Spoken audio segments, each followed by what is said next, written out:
my gosh, long time no see. Long time, yes. My God, the very lovely and beautiful Christine Reyes. Today, she will open up. Yeah.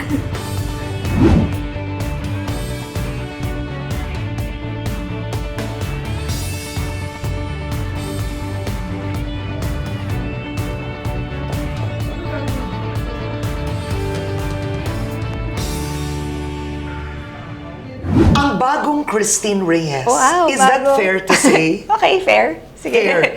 I like it. Medyo matagal-tagal mula nung ikaw ay nagsalita. How have you been? I can say na mas in a better place, mentally, spiritually, physically, maybe. Physically, medyo ganun pa eh. I'm working on something pa. You went on your own healing journey. Yes. What healing journey that was? For me, more on mental health eh. Kasi yun talaga yung battle ko ever since I was a child. I didn't know what I was going through because, you know, bata pa ako noon and I didn't get any help. Aside from the school, there's guidance counselor. Pero aside from that, there's no professional help after school, you know. So I dealt with that for the longest time since I was, I think, 6 years old or 7 years old when my mom got me from my adoptive family. Which for me, it's very traumatic because when my mom got me, she introduced herself as, hey, I'm your mom. Those family you grew up with, they're not your family, they're not your relatives, blah blah. Parang syempre for me as a child, that was very traumatic, and I had to deal with it on my own, without any help. And then I entered show business, so it's more chaotic. I don't know what was going inside my head, why I always react this way. I'm irritable instantly. If I don't like a person, parang I feel violated, I walk away. I have a very rebellious stage in my life back in the day. You were adopted. Why were you adopted? Kasi my mom, she was going through a phase in her life where she had to go to the States, leave all her kids, all of us, to somebody else. Ako lang nahiwalay. I didn't know may mga kapatid ako. So si Ara, hindi mo alam na kapatid Hindi ko mo alam noon? na kapatid ko siya noon. And then, How old were you? nung kinuha ko ng mom ko, I was already 6 or 7. But she told me from time to time when I was a baby pa, she'd get me daw. Pero syempre, I don't know na. Ang recollection ko was when she got me, I was around 6, 7 years old. Ito, I wasn't telling anybody. It was a major thing pala. Kasi for the longest time, when my mom got me, hindi ako nagsasalita when I was a child. Never. Hindi naman ako, what you call this, yung hindi makasalita. But I shut down when she got me. That was years ha. Not just months, years na hindi ako nagsasalita nung bata ako. Nagsasalita na lang ako kapag nasa school ako. Pag babalik ako ng bahay, quiet ulit ako, hindi ako nagsasalita. Kapag kakausapin ako ng mga tao sa bahay, magna-nod lang ako, ganon. You shared at one point that your mother was abusive. I would say she was very problematic, that she couldn't handle us children to take care of. So I think that's why she decided to, have somebody else to take care of us. And what was the effect on you when your mother was raising you? She was actually unattentive kasi nga she wasn't able to deal with things. I went to school not having her around, and my adoptive family was very supportive naman, so they would go if my mom couldn't make it. Showbiz naman, when I entered the business, ako lang yung walang bantay. But yun nga, sometimes naman my adoptive family would go. Pero ang traumatic pala, you had to go through so much. Yes. Before, hindi ko talaga maintindihan. Bakit ganito yung life? Parang kasi yung iba lumaki with their parents. And then, doon pa rin sila, walang pagbabago. Sa akin kasi big change eh. From a very caring, loving, adoptive family to very, I would say hostile. I was always being left alone in a big house. In Marikina, yun yung Ondoy. Big house yun eh. Left alone in a huge, dark house kasi my mom always tipid sa kuryente. Bawal mag-kuryente pag gabi. So, ganun siya ka-strict. Nung kinuha ka ng nanay mo, Yes. na-realize mo, uy, may kapatid pala ako. Marami sila. We're 6 pala. And then si ate kasi, she was already starting in the business, in the showbiz industry. So she'd always go shooting, so she's not always around, aside from my other siblings. And yeah, there's medyo hostile yung mga relationship namin lahat doon. Parang set aside ako eh. Parang they're always having dinner. I'm with the maids. Mga ganon. Nung bata ka? Yes. Because I feel more comfortable with them eh. Parang I don't feel I belong to the family. So I'm always, at the maid's quarter. I sleep with them. Ganon. Because I feel more comfortable. Yeah, so yun yung kinary ko. That's why I'm trying to heal myself from it. Because I was very angry growing up. I was very resentful. I'm always playing the game, the blame game. I blame everyone why I'm like this. I blame everybody. It's your fault why I'm like this. So that's me growing up. So now that I've learned to, I need to forgive everyone. It's hard, but it's the only way na para for me to move on and live lightly. Who did you have to forgive first? Well, of course, syempre, myself and my family, my mom, my dad, my siblings. Yun. Araw-araw yun, kailangan i-remind mo yung sarili mo na it had to happen for me to be who I am right now. Who did you have a harder time forgiving? Your mom or your dad? Same lang. Although my mom kasi, lumaki ako sa kanya. So, lagi mas naramdaman ko yung presence. What is your relationship with your mother like today? It's not perfect, pero alam mo yun, when I see her, I say hi, and alam mo yun, talagang kailangan tanggalin mo na yung nangyari sa past. Kasi hindi tayo makaka-move forward in life kapag dala-dala mo pa rin yun. And I told my sister na rin, na I'm sure she told everyone na pagod na ako magalit. Kayo ni Ara, were you always okay? Same with my mom. It's a love-hate relationship. It's not perfect, it's not ideal. Pero kasi that's how we are eh. Kapag kailangan namin ng isa't isa, andyan kami para sa isa't isa. It's not like the perfect family na, hey, hi, hello, how are you? I love you, blah, blah. We're not like that. Pero kapag may kailangan yung isang tao, may sakit, whatever, basta kailangan ka lang na andyan kami. Ganun kami. Wow! And ang tatay mo, ang biological father mo? He's from Tawi-Tawi. He's a Muslim. He passed already. 2 years ago, that was the time when, before I did the Marcos film, Yeah. the Made in Malacanang, I went to Zamboanga because he's dying, and then he died. And then, that's when I decided to shut everybody out in the family na parang hindi sila nagsusupport kasi I went there. Was he in touch with you all this time before he Yeah. passed away? So, kumbaga, you had a relationship. Just recently, first time I saw him, in my recollection lang, kasi I think he saw me before, but I don't remember. First time I saw him na naalala ko, I was pregnant with Amara. So when he passed away, how did that affect you? Malaki yung impact on sa akin because he did not ask anything from me.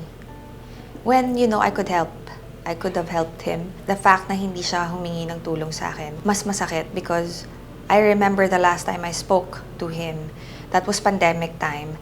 And I was very angry pa that time kasi sabi ko sa kanya, ba't ngayon ka lang nagpakita sa akin? All my life, I needed you when I was, I was Alone? suicidal when I was young. I would go to the kitchen, get a knife, and put it here.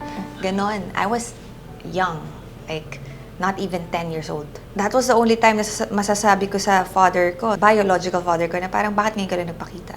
What do you need? May ganon ako sa kanya. So, nung time pala na kinakausap ko siya ng pandemic time and I was nagsusumbat sa kanya, he was already, suffering. That's why he did not ask any help from me. Your life isn't just about forgiveness, it's about lost time. For the longest time, my father pala was looking for me. I found out when he died. And all along, I thought he wasn't looking for me. Kahit nahihiya ako, niyakap ko siya noon. Nasa hospital siya. Tapos, umiyak na lang ako. Tapos, sorry sa kanya. Ikaw Sakto. nag-sorry. It was so timely when I did that. Kasi day in, day out lang ako sa Zamboanga. I left. Pag land ng Manila, I received the message, wala na daw. So parang nagpaalam lang talaga ako. So yun, medyo malaking impact yun sa akin. Kasi all my life, how old now? I'm 35. That was 2 years ago, di ba? Ngayon ko lang to nasasarado. So malaking siya sa akin sa buhay ko. And I appreciate everybody who were there for me.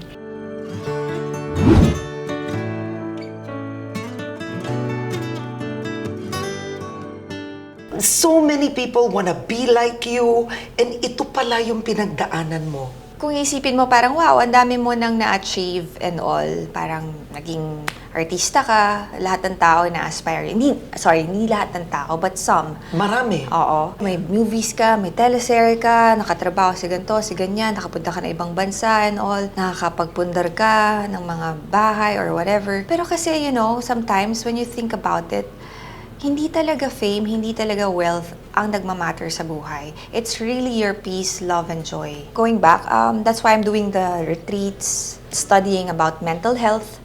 Kasi ang mental health, it's more, for me, dangerous siya eh. Hindi mo nakikita yung sugat eh.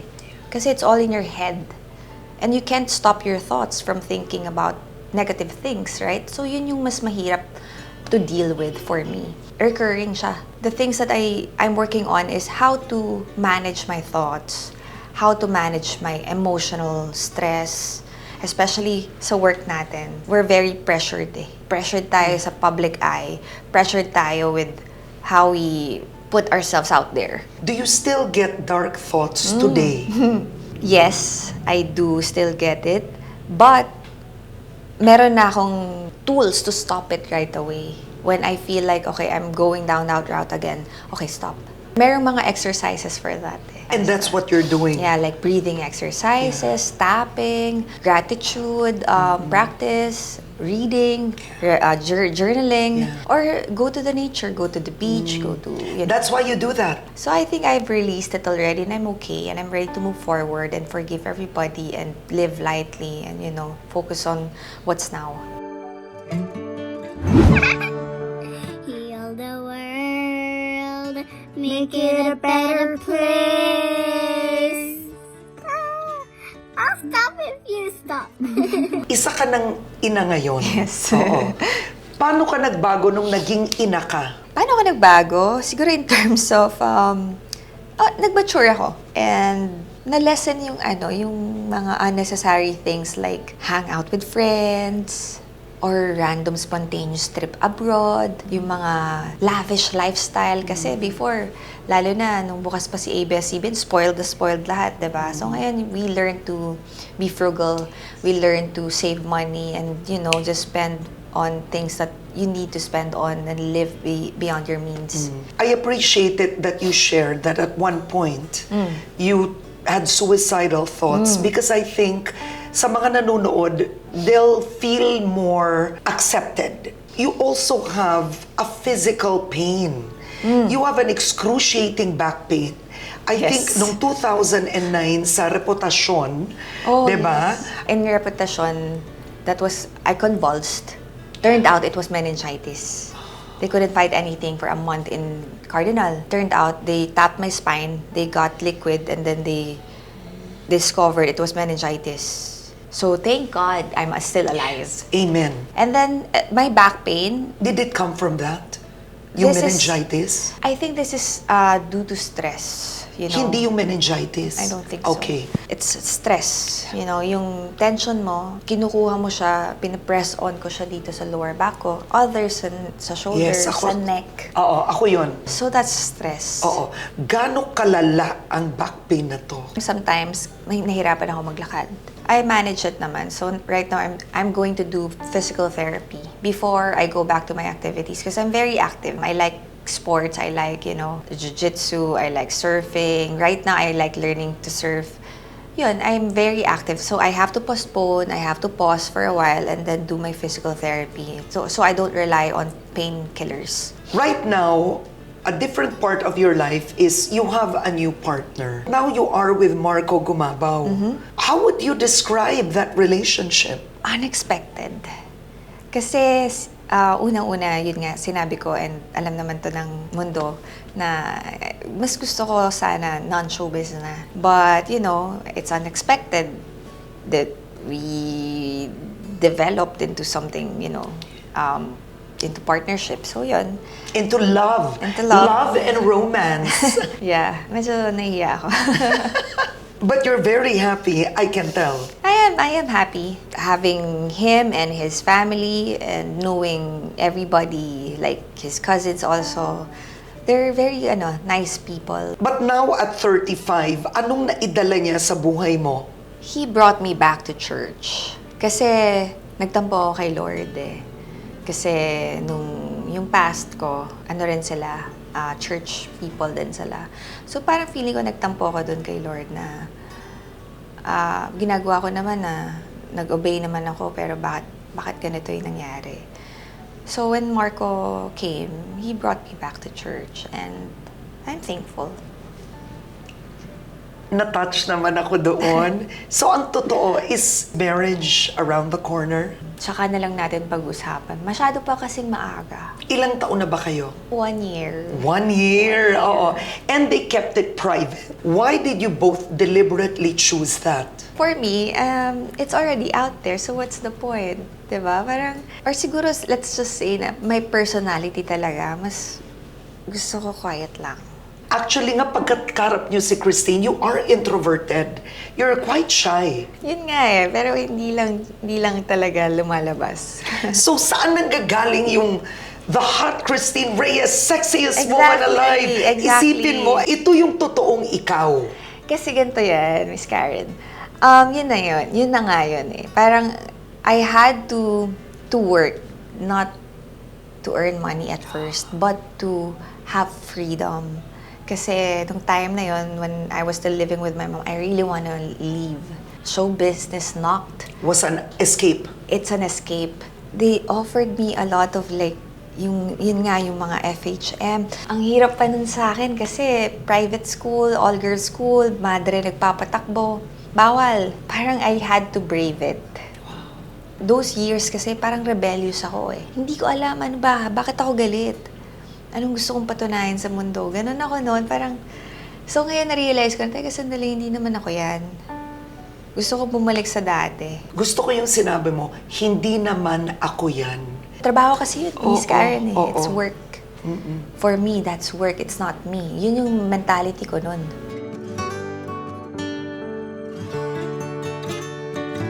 Hindi ako nasasabi for the longest time kasi... Feeling ko, good decision rin yun. Kasi I have nothing to say back in the day na parang... Will help, you feel. Aspire people eh. Parang for me, I had to learn everything first before I can speak. And that's why you're like this today. You sound so enlightened. And there's an honesty about you. What does that healing journey involve? Yun nga, professional help. I have a psychologist when I separated with Amar's dad. So I maintained that. And then I have a psychiatrist from time to time if I needed. My psychiatrist introduced me to the retreat, the healing retreat. It's very rewarding. You only have to give 6 days of your schedule. They will teach you how to manage your feelings, mental health. When I was there, kasi by the nature, I have nothing, cell phones out. I was writing the whole day, pages after pages after pages. And then there's, music. You learn to appreciate life. Kasi when we're working, especially us, walang time para sa sarili nila. You tend to forget what matters in life. Yun yung kailangan natin alalahanin. Why are we working so hard? Para saan ba to? Kailangan alam mo muna yun.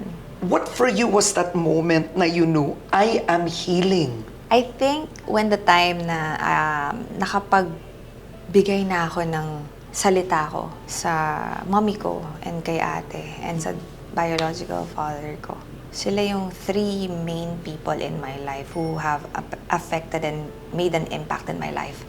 When I've already opened myself to them, I started healing. Like, I became light. Wala nang bigat. Did you get the apology that you deserved? Yes naman. Or- I think I just needed to speak up. Kasi for the longest time, I kept myself quiet. Because growing up, I was told to be quiet. So I kept my mouth shut. So I think I just needed to speak up and my voice to be heard. And how are you raising Amara? Given the fact Yes, you're a single mother, exactly. in effect, Yes. and you've experienced traumatic, Yes. what are you doing differently? What are you conscious of? I do the opposite. When I was taught to just keep quiet, don't say anything, don't let your emotions be known, I did the opposite to Amara. I tell her, Amara, you can say what you need, what you want, and if there's any uncomfortable feeling, you have to speak up. Whether it's me or whoever you're with, you have to say it. You have to talk properly. You don't need to throw tantrums. You just need to communicate. Are you in good terms with Amara's dad? Casual. I don't want to always put my guard down kasi I don't want to get hurt. That's why my guards are up.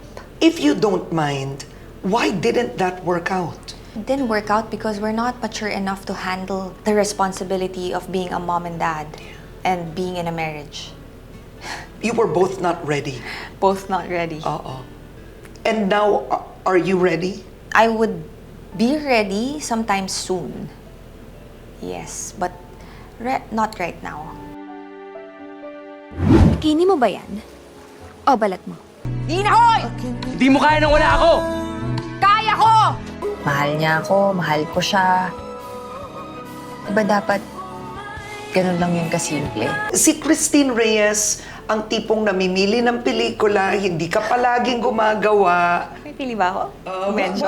Why, di ba? Did you consciously step away because of your mental health issues? Yes. True. Because that's stressful, Super. Yung teleserye work. I remember that was 2019. I finished my teleserye with ABS-CBN, Nangumiti ang Langit. And then I said, sabi ko, gusto ko muna magpahinga. Timely, nag-pandemic. Nag-full rest talaga ako ng pandemic time, which I really needed. And then after pandemic, actually, sunod-sunod na ulit yung movies. And then I accepted the teleserye last year with TV5. You're back to work full-time. I would say not actually full-time compared to before when I was with ABS-CBN na talagang monthly, walang pahinga. Yeah. I would say right now, I accept projects and then after a project, I would rest. Mas minamanage ko na yung time ko wisely because I wanna also give my best to my project. Kasi if I'm burnt out, walang magandang kakalabasan din yun. So, itong pelikula mo with Baron, what is it about? It's about a blended family. Very modern yung yung storyline nito, which actually reflects other people's dynamics also in the family. Kasi some people they didn't get lucky to have ideal family, diba? So they have a blended family and close to home because my brothers, us, family we're also blended family. So when I read the script, sabi ko, okay to. Ang ganda ng story nito kasi hindi siya mapagpanggap. Marami ka matututunan tungkol sa pamilya at direct Marla, ang galing. Sige, gawin natin to. And kasama ko pa si Baron, which right now also, Baron. Ibang Baron din ang nakatrabaho ko ngayon. Kasi I've worked with Baron before with Eva Fonda in ABS-CBN. Ang galing talaga. Before we go, ano ang pangarap mo para sa sarili mo ngayon? Pangarap ko, I wanna leave a legacy in terms of in the industry, acting industry. Katulad ng mga idols ko, mga legends sila, Eddie Garcia. Dito ko nilagay ni Lord eh. And you have the courage to share the darkest parts of your life today. Ba't mo to ginagawa? Because I think I have more understanding of what I went through when I was a child. And now I fully understand, not fully, I'm getting there, why it had to happen. Because in life naman, it's written already eh. You just have to pass it and, pass the test. Pinagdaanan ko yun eh. There shouldn't be shame on it. Because at least, di ba, nakatayo ulit. At yun naman yung importante eh. Yung makatayo ka ulit and you don't play the victim. Don't ever play the victim in your life. Kasi you'll always be a victim. You don't want to be a victim all the time. You want to stand up and, show everybody that you're strong. You have faith with God. You have a supportive family and friends. And you can support yourself mentally, spiritually, physically.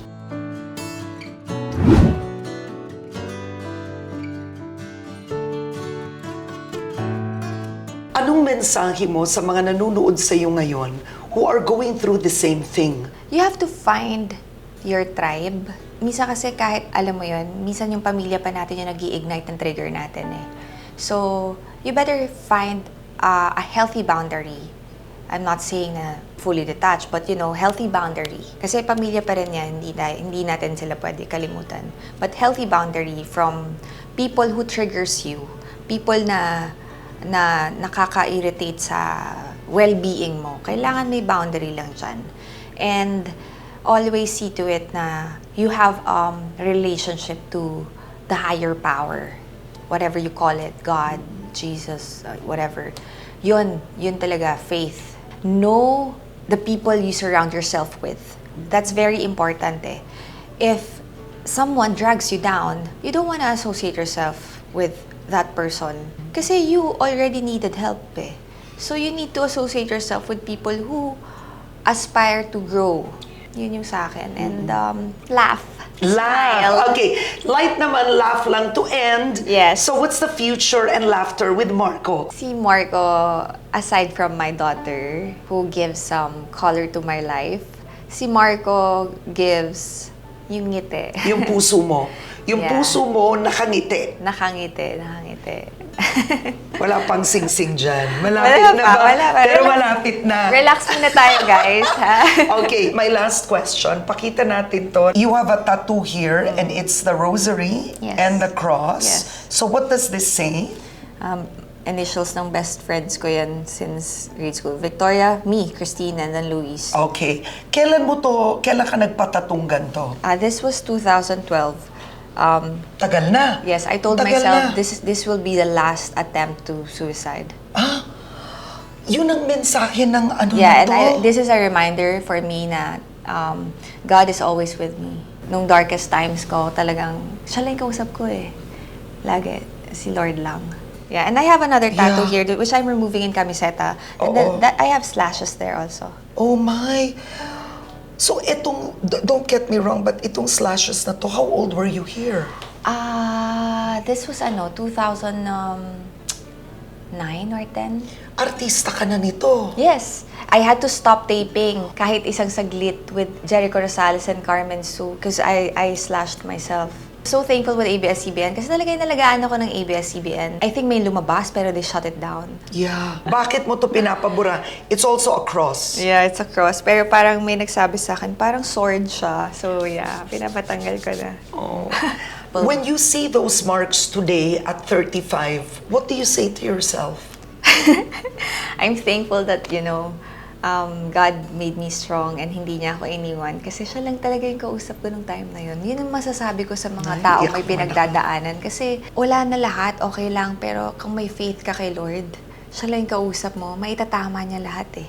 Meron bang Bible verse or any verse that you hold close to your heart? I love chapter of the Proverbs chapter. Kasi doon talaga yung mga wisdom eh. If I need some help, I'll look for Proverbs. Doon ko nahanap lagi yung mga sagot.